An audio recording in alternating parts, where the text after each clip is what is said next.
Welcome to Politicos. నేను మీ లక్ష్మీరాజరాజు. ఈరోజు RTC కార్మికులు ఆర్టీసీ ఎండీకి ముందస్తు సమ్మె నోటీసులు అయితే ఆర్టీసీ భవన్లో ఇవ్వడం జరుగుతుంది.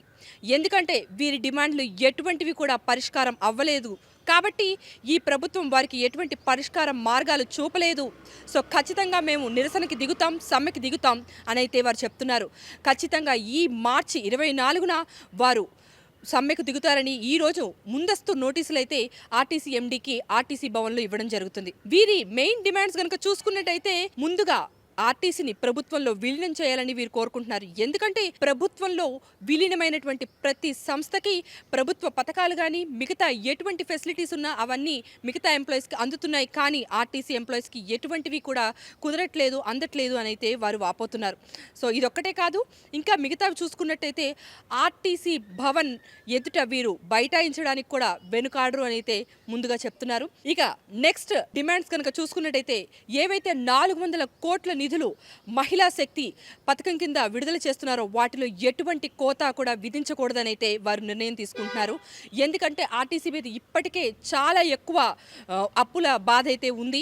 అందుకే ఇప్పుడు కొనుగోలు చేయబోయే ఎలక్ట్రిక్ బస్సుల్లో కూడా మొత్తం ప్రభుత్వమే కొనుగోలు చేయాలి తప్పించి ఆర్టీసీకి ఆ భారాన్ని అయితే మోపద్దు అని చెప్పేసి వారు వాపోతున్నారు. ఇలాగే ఇంకా చాలా డిమాండ్స్, ఉద్యోగ భద్రత కానీ తర్వాత వేతన సవరణల విషయంలో కూడా ప్రభుత్వం మా పక్షాన నిలవాలి, మాకు అండగా ఉండాలి అని చెప్పేసి వారు డిమాండ్ చేస్తున్నారు.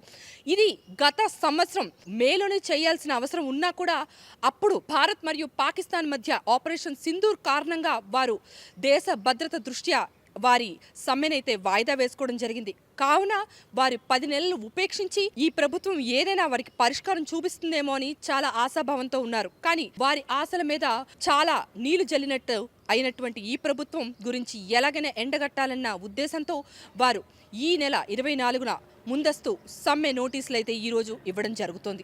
కేవలం ఇవి ఒక్కటే కాకుండా ఆర్టీసీకి అన్ని రకాలుగా కూడా మేలు జరగాలి, ఆర్టీసీని ఖచ్చితంగా ప్రభుత్వంలో అయితే విలీనం చేయాలని వీరు గట్టిగా చెప్తున్నారు. ఇవి ఒకటే కాదు, మరి ఇప్పుడు వీరు ముందస్తు నోటీసులు ఆర్టీసీ ఎండీకి ఇచ్చిన తర్వాత ఆర్టీసీ యాజమాన్యం అదేవిధంగా ప్రభుత్వం ఎలాంటి నిర్ణయాలు తీసుకుంటుంది, వీరికి ఏమైనా ప్రతికూలంగా మాట్లాడతారా లేక అనుకూలంగా ఉండి వారితో సంధి మార్గాల ద్వారా ఒప్పందాలన్నీ కుదుర్చుకుంటారా లేదా అన్నది చూడాల్సిన అవసరం ఉంది. ఎందుకంటే ఇది కొన్ని సంవత్సరాలుగా కూడా వాయిదా పడుతూ వస్తున్నటువంటి సమ్మె. మరి వీరు చివరిగా ఈ నెల 24నైతే ఖచ్చితంగా చేయాలని అనుకుంటున్నారు.